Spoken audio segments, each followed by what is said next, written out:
श्रीगणेशाय नमः। अथ श्री देवी स्कन्दमाता स्तोत्रम्। या देवी सर्वभूतेषु स्कन्दमाता रूपेण संस्थिता, नमस्तस्यै नमस्तस्यै नमस्तस्यै नमो नमः।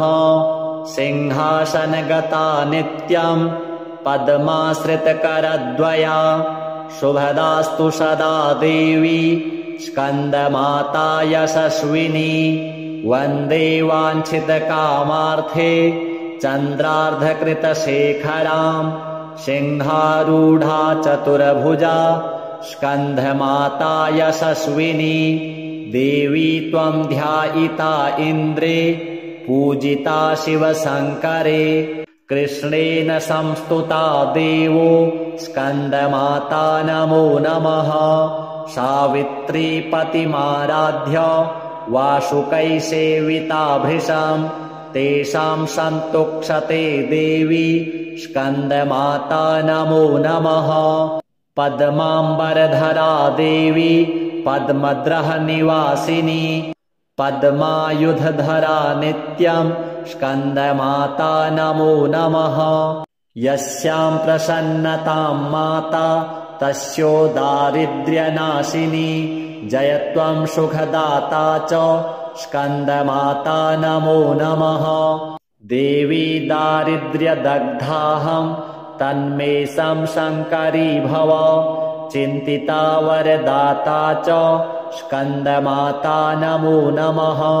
स्कन्दमाता यस्या गृहे पूजिता जगदीश्वरी, हृदये यस्य वर्तन्ते तस्य सौख्यं निरन्तरम्। रणे राजकुले चैव दुर्गमे शत्रुसङ्कटे, महावने महाभीमे विघ्नो यान्ति दिशो दिशा। अपुत्रो लभते पुत्रम्, धनार्थी लभते धनम्, विद्यार्थी लभते विद्याम्, सुखार्थी लभते सुखम्। या देवी सर्वभूतेषु स्कन्दमाता रूपेण संस्थिता, नमस्तस्यै नमस्तस्यै नमस्तस्यै नमो नमः। सिंहासनगता नित्यम् पद्माश्रितकरद्वया, शुभदास्तु सदा देवी स्कन्दमाता यशस्विनी। वन्दे वाञ्छितकामार्थे चन्द्रार्धकृतशेखराम्, सिंहारूढा चतुर्भुजा स्कन्दमाता यशस्विनी। देवी त्वं ध्यायिता इन्द्रे, पूजिता शिवशङ्करे। कृष्णेन संस्तुता देवो स्कन्दमाता नमो नमः। सावित्री पतिमाराध्य वासुकै सेविता भृशम्, तेषां सन्तुक्षते देवी स्कन्दमाता नमो नमः। पद्माम्बरधरा देवी पद्मद्रह निवासिनी, पद्मायुधधरा नित्यम् स्कन्दमाता नमो नमः। यस्यां प्रसन्नतां माता तस्यो दारिद्र्यनाशिनी, जयत्वं सुखदाता च स्कन्दमाता नमो नमः। देवी दारिद्र्यदग्धाहं तन्मे शङ्करी भव, चिन्तिता वरदाता च स्कन्दमाता नमो नमः। स्कन्दमाता यस्या गृहे पूजिता जगदीश्वरी, हृदये यस्य वर्तन्ते तस्य सौख्यं निरन्तरम्। रणे राजकुले चैव दुर्गमे शत्रुसङ्कटे, महावने महाभीमे विघ्नो यान्ति दिशो दिशा। अपुत्रो लभते पुत्रम्, धनार्थी लभते धनम्, विद्यार्थी लभते विद्याम्, सुखार्थी लभते सुखम्। या देवी सर्वभूतेषु स्कन्दमाता रूपेण संस्थिता, नमस्तस्यै नमस्तस्यै नमस्तस्यै नमो नमः। सिंहासनगता नित्यं पद्माश्रितकरद्वया शुभदास्तु सदा देवी स्कन्दमाता यशस्विनी वन्दे वाञ्छितकामार्थे चन्द्रार्धकृतशेखरां सिंहारूढा चतुर्भुजा स्कन्धमाता यशस्विनी देवी त्वं ध्यायिता इन्द्रे पूजिता शिवशङ्करे कृष्णेन संस्तुता देवो स्कन्दमाता नमो नमः सावित्री पतिमाराध्य वासुकैः सेविता भृशं तेषां सन्तुक्षते देवी स्कन्दमाता नमो नमः पद्माम्बरधरा देवी पद्मद्रहनिवासिनी पद्मायुधधरा नित्यं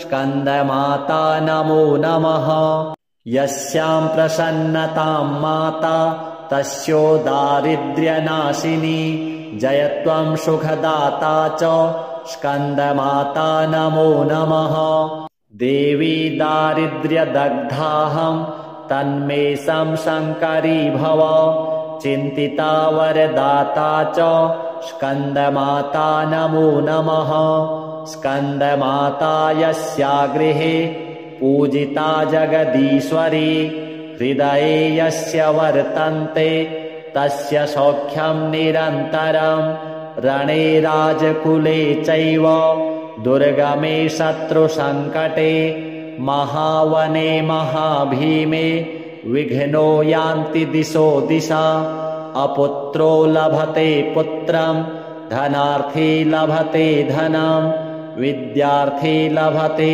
विद्यां सुखार्थी लभते सुखं या देवी सर्वभूतेषु स्कन्दमाता रूपेण संस्थिता नमस्तस्यै नमस्तस्यै नमस्तस्यै नमो नमः सिंहासनगता नित्यं पद्माश्रितकरद्वया शुभदास्तु सदा देवी स्कन्दमाता यशस्विनी वन्दे वाञ्छितकामार्थे चन्द्रार्धकृतशेखरां सिंहारूढा चतुर्भुजा स्कन्धमाता यशस्विनी देवी त्वं ध्यायिता इन्द्रे पूजिता शिवशङ्करे कृष्णेन संस्तुता देवो स्कन्दमाता नमो नमः सावित्री पतिमाराध्य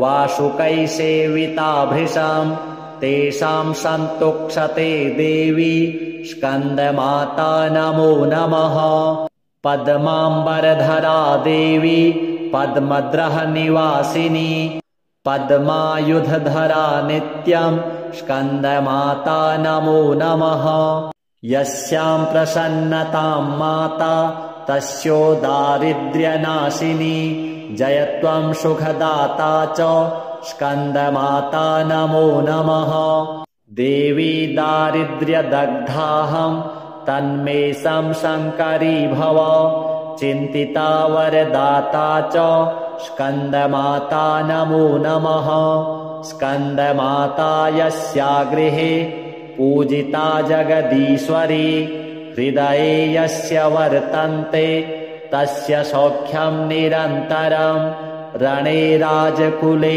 चैव दुर्गमे शत्रुसङ्कटे महावने महाभीमे विघ्नो यान्ति दिशो दिशा अपुत्रो लभते पुत्रं धनार्थी लभते धनं विद्यार्थी लभते विद्यां सुखार्थी लभते सुखं या देवी सर्वभूतेषु स्कन्दमाता रूपेण संस्थिता नमस्तस्यै नमस्तस्यै नमस्तस्यै नमो नमः सिंहासनगता नित्यं पद्माश्रितकरद्वया शुभदास्तु सदा देवी स्कन्दमाता यशस्विनी वन्दे वाञ्छितकामार्थे चन्द्रार्धकृतशेखरां सिंहारूढा चतुर्भुजा स्कन्धमाता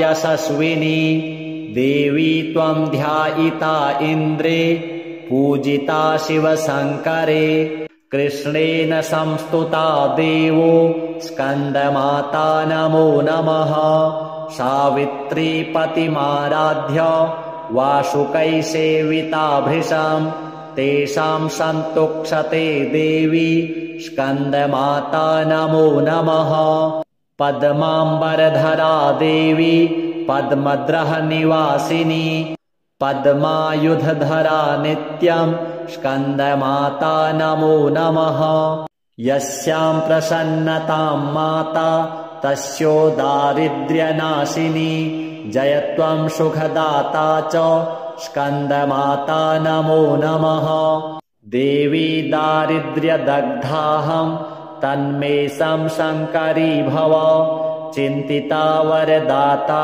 च स्कन्दमाता नमो नमः स्कन्दमाता यस्या गृहे पूजिता जगदीश्वरी हृदये यस्य वर्तन्ते तस्य सौख्यं निरन्तरं रणे राजकुले चैव दुर्गमे शत्रुसङ्कटे महावने महाभीमे विघ्नो यान्ति दिशो दिशा अपुत्रो लभते पुत्रं धनार्थी लभते धनं विद्यार्थी लभते विद्यां सुखार्थी लभते सुखं या देवी सर्वभूतेषु स्कन्दमाता रूपेण संस्थिता नमस्तस्यै नमस्तस्यै नमस्तस्यै नमो नमः सिंहासनगता नित्यं पद्माश्रितकरद्वया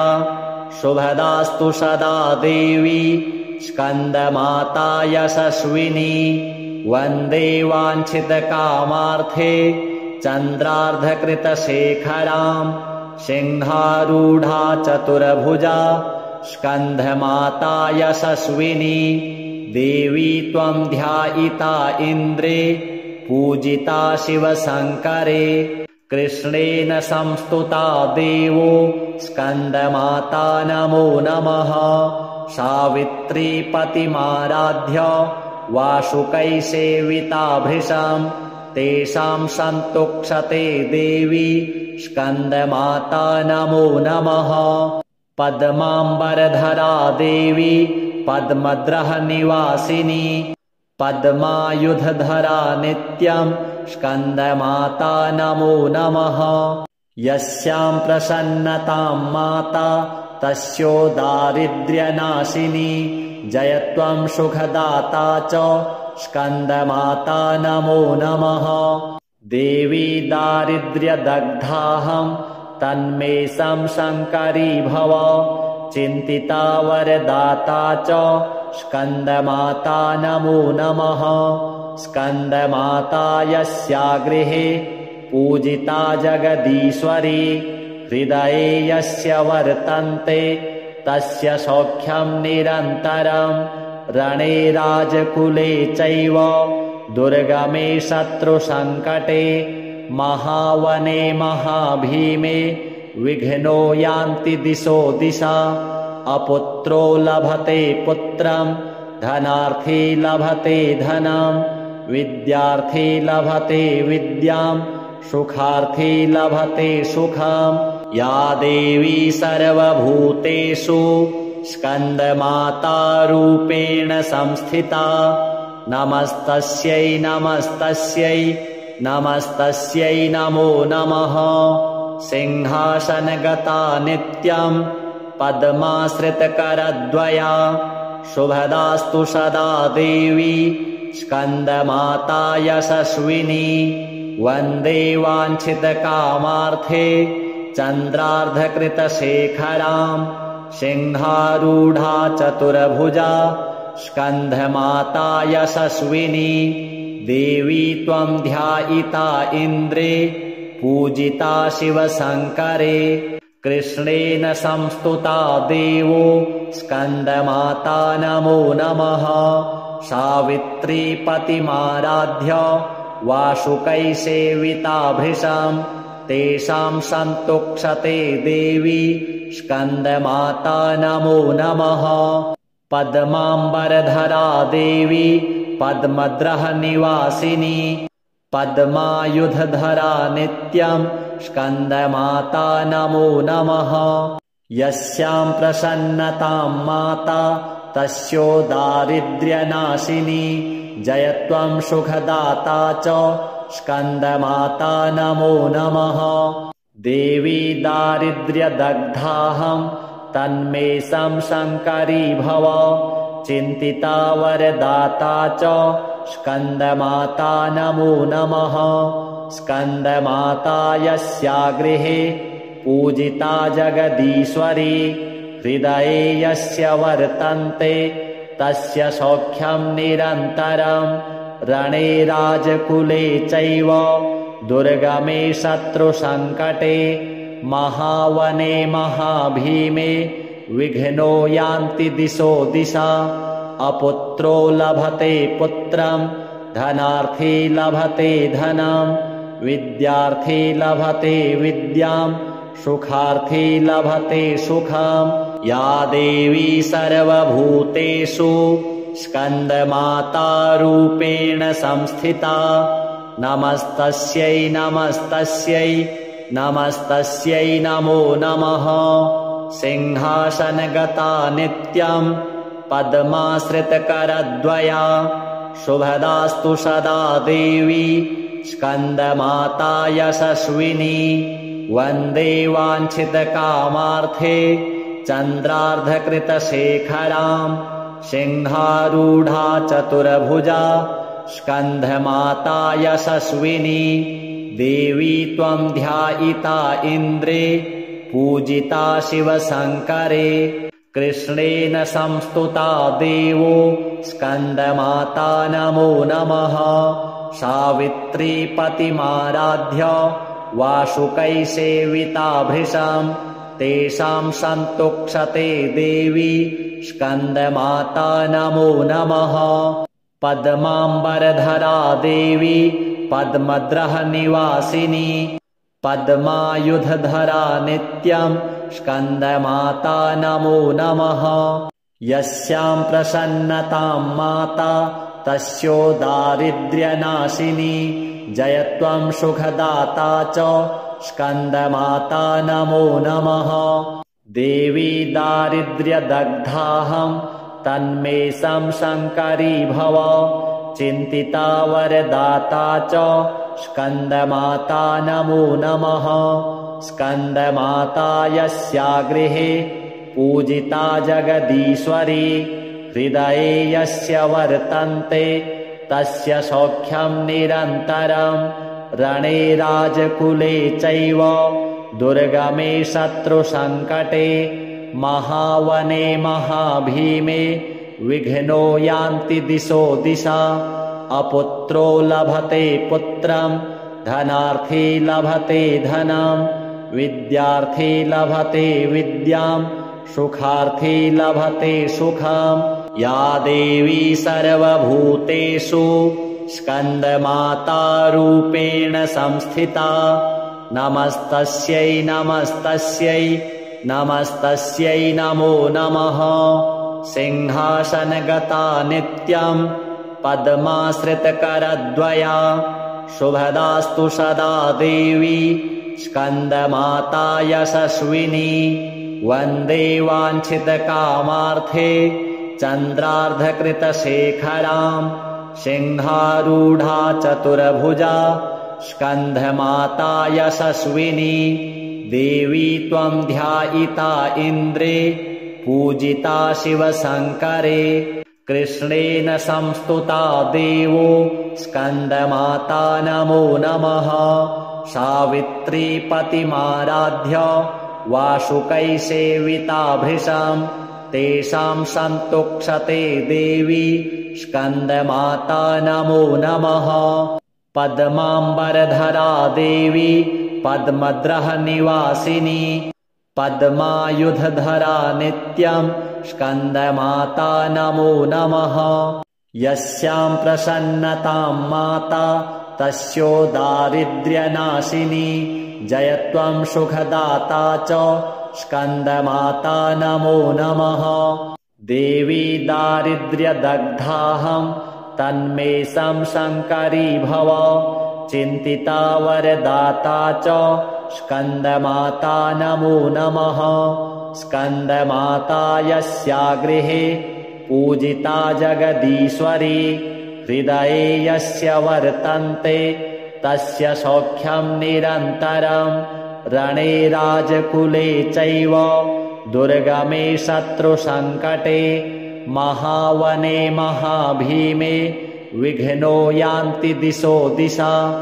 अपुत्रो लभते पुत्रं, धनार्थी लभते धनं, विद्यार्थी लभते विद्यां, सुखार्थी लभते सुखं। या देवी सर्वभूतेषु स्कन्दमाता रूपेण संस्थिता, नमस्तस्यै नमस्तस्यै नमस्तस्यै नमो नमः। सिंहासनगता नित्यं पद्माश्रितकरद्वया, शुभदास्तु सदा देवी स्कन्दमाता यशस्विनी। वन्दे वाञ्छितकामार्थे चन्द्रार्धकृतशेखरां, सिंहारूढा चतुर्भुजा स्कन्दमाता यशस्विनी।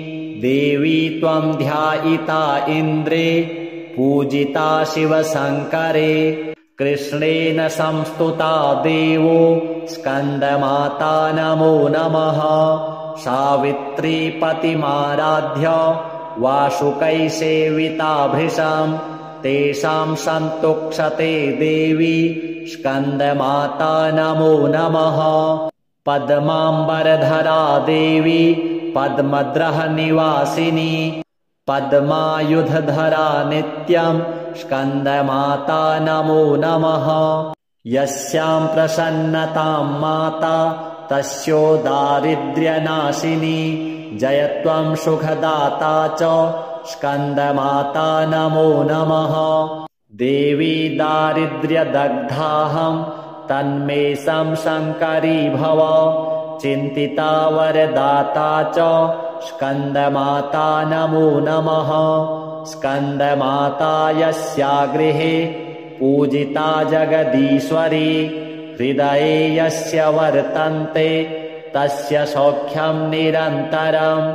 रणे राजकुले चैव दुर्गमे शत्रुसङ्कटे, महावने महाभीमे विघ्नो यान्ति दिशो दिशा। अपुत्रो लभते पुत्रं, धनार्थी लभते धनं, विद्यार्थी लभते विद्यां, सुखार्थी लभते सुखं। या देवी सर्वभूतेषु स्कन्दमाता रूपेण संस्थिता, नमस्तस्यै नमस्तस्यै नमस्तस्यै नमो नमः। सिंहासनगता नित्यं पद्माश्रितकरद्वया, शुभदास्तु सदा देवी स्कन्दमाता यशस्विनी। वन्दे वाञ्छितकामार्थे चन्द्रार्धकृतशेखरां, सिंहारूढा चतुर्भुजा स्कन्दमाता यशस्विनी। देवी त्वं ध्यायिता इन्द्रे पूजिता शिवशङ्करे, कृष्णेन संस्तुता देवो स्कन्दमाता नमो नमः। सावित्री पतिमाराध्य वासुकै सेविता भृशं, तेषां सन्तुक्षते देवी स्कन्दमाता नमो नमः। पद्माम्बरधरा देवी पद्मद्रहनिवासिनी, पद्मायुधधरा नित्यं स्कन्दमाता नमो नमः। यस्यां प्रसन्नतां माता तस्यो दारिद्र्यनाशिनी, जयत्वं सुखदाता च स्कन्दमाता नमो नमः। देवी दारिद्र्यदग्धाहं तन्मे शङ्करी भव। चिन्तिता वरदाता च स्कन्दमाता नमो नमः। स्कन्दमाता यस्या गृहे पूजिता जगदीश्वरी, हृदये यस्य वर्तन्ते तस्य सौख्यं निरन्तरं रणे राजकुले चैव दुर्गमे शत्रुसङ्कटे महावने महाभीमे विघ्नो यान्ति दिशो दिशा अपुत्रो लभते पुत्रं धनार्थी लभते धनं विद्यार्थी लभते विद्यां सुखार्थी लभते सुखम्। श्रीस्कन्दमाता देव्यार्पणमस्तु।